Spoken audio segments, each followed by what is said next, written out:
না। অতঃপর রাসূল সাল্লাল্লাহু আলাইহি ওয়াসাল্লাম নিজেই বললেন, তোমরা কি জানো এই হতভাগ্য আর বঞ্চিত বলতে কাদেরকে বোঝানো হয়েছে?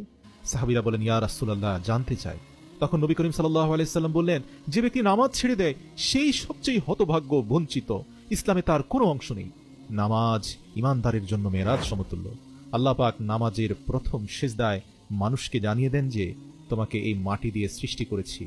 দ্বিতীয় সিজদায় জানিয়ে দেন আবার এই মাটির সাথে মিলিয়ে দেব। আল্লাহু আকবার বলে দাঁড়ানোর সময় জানিয়ে দেন কিয়ামতের দিন আবার এই মাটি থেকে তুমি এভাবেই দাঁড়াবে যেভাবে সেজদা থেকে সোজা হয়ে দাঁড়ালে। সুবহানাল্লাহ। তোমাকে জীবিত করে দাঁড় করাবো। নামাজ ছাড়া কেউ সোজা হয়ে দাঁড়াতে পারবে না আল্লাহর সামনে।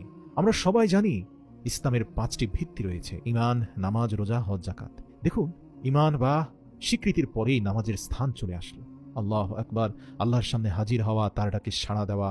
আল্লাহ পাক তার বান্দাকে প্রতিদিন 5 ওয়াক্ত নামাজ পড়ার হুকুম দিয়েছেন। আল্লাহ পাক কোরআন শরীফের 82 জায়গায় বারবার হুকুম করেন, বান্দা তোমরা নামাজ কায়েম করো।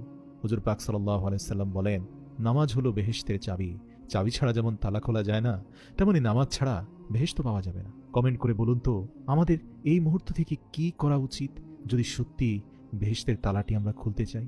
আচ্ছা বলুন তো, মুমিন আর কাফেরের মধ্যে পার্থক্য কি?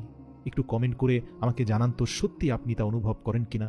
আল্লাহ পাক কোরআন শরীফে ইরশাদ করেছেন, নিশ্চয়ই নামাজ কুপথ এবং খারাপ কাজ থেকে মানুষদের বিরত রাখে। তাহলে কেন হতাশ হয়ে মাদকাসক্ত হচ্ছেন, অথচ সর্বশ্রেষ্ঠ ঔষধ আপনার জন্য সালাত।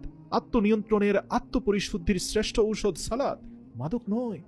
আল্লাহ রাসূল আরেকদিন বলেন, জানো, আল্লাহর সন্তুষ্টির আশায় নামাজ আদায় করলে তোমার পাপসমূহ শীতকালের গাছের পাতার মতো ঝরে পড়ে যাবে। সুবহানাল্লাহ।